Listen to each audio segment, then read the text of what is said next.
વિશ્વમ બહુ દિવસ પછી ભેગા થયા એમ ભાઈ? હા, કેટલો ટાઈમ થઈ ગયો. બરાબર. કેવું ચાલે? બસ જોરદાર ચાલે. તારે કેવું ચાલે? તું તો કંઈક ઉપનિષદ ભણતો હતો ને? હા, અત્યારે ઈશાવાસ્ય ઉપનિષદ શરૂ છે. બરાબર. મને એક પ્રશ્ન હતો ઈશાવાસ્ય ઉપનિષદને લાગતો. મેં ઘણા એના વિડીયો દેખ્યા છે, ઘણા યુટ્યુબ ઉપર. અત્યારના જીવનમાં આપણે ઈશાવાસ્ય ઉપનિષદને કઈ રીતે એનો પ્રયોગ કરી શકીએ? જો ઈશાવાસ્ય ઉપનિષદ આપણને કોઈ એક જ પલ્લાને ભાર આપતી એવી ઉપનિષદ નથી. બધાને સંતુલન કરીને ચાલવા વાળી છે. જેમ કે એમાં એક અવિદ્યા અને વિદ્યાવાળો ટોપિક છે. બરાબર. જેમાં અવિદ્યા એટલે આપણે જે કાર્ય કરીએ છીએ, જે કર્મ કરીએ છીએ, આપણે જીવન નિર્માણ માટેનું જે કર્મ છે એ અવિદ્યા કહેવાય. અને વિદ્યા એટલે આપણું જ્ઞાન. તો એમાં કહે છે કે અવિદ્યામાં જે ડૂબી રહે એ અંધકારમાં જાય છે. પણ જે વિદ્યામાં તરબોળ થઈને એમાં જ વિદ્યામાં જ પોતાનું જ્ઞાન ઓલું કરે, જ્ઞાનમાં જ ડૂબી રહે, એનાથી વધારે મોટા અંધકારમાં જાય છે. એટલે અહીંયા ઈશાવાસ્ય ઉપનિષદ માત્ર અવિદ્યાને સપોર્ટ નથી કરતું, ના વિદ્યાને સપોર્ટ કરતું. બંનેને સાથે રહીને કઈ રીતે ચાલવું, સાથે લઈને કઈ રીતે ચાલવું એ શીખવાડે છે આપણને. વિશ્વમ, આપણે તેનો જે પહેલો મંત્ર છે ને, ઈશાવાસ્યમિદં સર્વમ યત્ કિંચિત જગત્યામ જગત તેન ત્યક્તેન ભુંજિતા મા ગૃધા કસ્ય સ્વિદ્ધનમ. તો એનામાં એવું કહે છે કે ઈશ્વર સર્વવ્યાપી છે. જો આપણે એવું માનવું હોય તો કોઈક ઉદાહરણ તરીકે?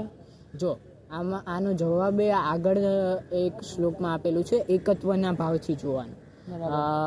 જો હું છું, હવે હું મારા અંદરના બધી જ ઓલાને હું મારી આત્માના જે ખોરાક છે એને પૂરો કરી દઉં, હું આત્માને તૃપ્ત કરું, તો મારી આત્મા પરમાત્મા તરફની યાત્રા તરફ જાય છે.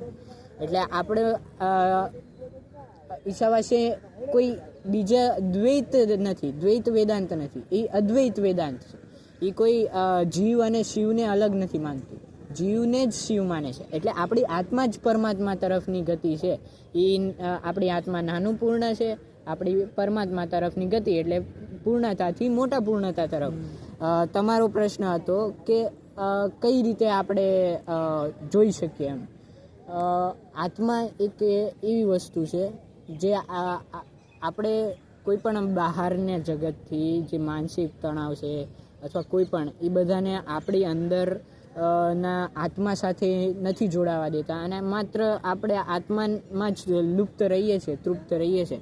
અને આધ્યાત્મ જે એક છેલ્લી શાંતિ છે એવું કીધું છે એ. તો આપણી આત્મામાં લીન થઈને આધ્યાત્મ તરફની ગતિને પામીએ, બરાબર, તો બધું જ જગતમાં બધું જ ઓલું છે. બરાબર. વિશ્વમ, હું તને કહું કે અત્યારે ઘણા ઇન્સિડન્ટ મારા જોડે થયા. ઘણા વ્યક્તિઓ બોલે શું છે અને કરે શું છે. જો આપણે ઈશાવાસ્ય ઉપનિષદ પ્રમાણે સમજવું હોય તો એને કઈ રીતે સમજી શકીએ? એમાં કુર્વન્નેહ કરીને એક શ્લોક છે, કુર્વન્નેહથી શરૂ થાય છે, જેમાં કર્મ જે આપણે ગીતામાં ભણીએ કે કર્મણ્યવાધિકારસ્તે, એ જ રીતનું સેમ કોન્સેપ્ટ કે કર્મ કરો પણ નિષ્કામ કર્મ કરો, કર્મ સાથે તરબોળ ના થાવ, કર્મ જોડે આસક્તિ ના બાંધવો.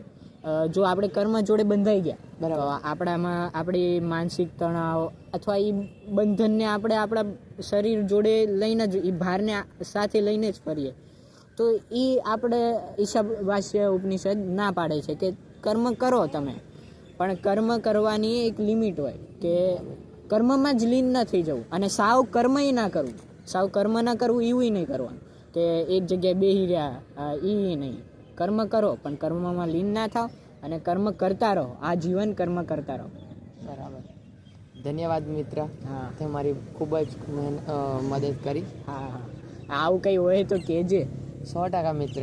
અને તમને લોકોને પણ જો અમારે જ્ઞાનમાં કંઈ ભૂલ હોય, અને હજી તો અમે શીખીએ છીએ, તો એ અમારી જ્ઞાનમાં કંઈ ભૂલ હોય તો કમેન્ટમાં જરૂર જણાવશો, અને અમને મદદ કરવા અમારી ચેનલને સબસ્ક્રાઈબ અને લાઈક જરૂર કરજો.